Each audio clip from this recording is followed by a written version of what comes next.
We recently put out a research report that talks about, if you look historically at recessions in the U.S., the 5 things that can lead to a recession.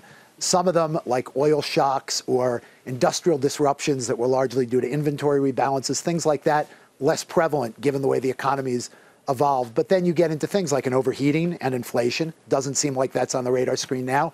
Financial imbalances and a tightening cycle. And so we're definitely in a tightening cycle.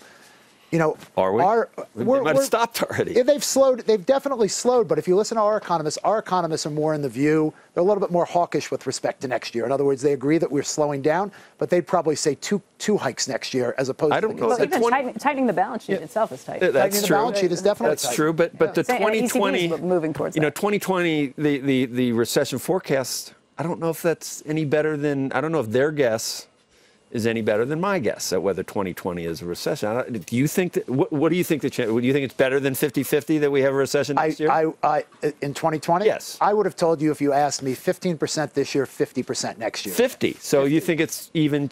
See, I think that's high. Maybe it's possible. 50% next year being 2020, not 2019, right? Yeah, meaning 2020, not 2019. 2020. Yeah. 2020, not 2019. But part of that is, and I said it before, I'm not good at predicting these things. I'm better at looking at the facts that we have and trying to manage purely it based purely based on how long the cycle. That's what all these things are coming from. Is that we're due, and I don't know if yeah, I think your point's a fair point, and I wouldn't be tremendously surprised if this cycle ran longer than everybody expects. And one of the things I'd say also, Joe, that's interesting.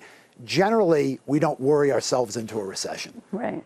There's really no precedent for that. Well, everybody's saying that we Everybody comes to Davos. Everybody's if we stay here, we're going to have a recession. Yeah. But historically, we haven't.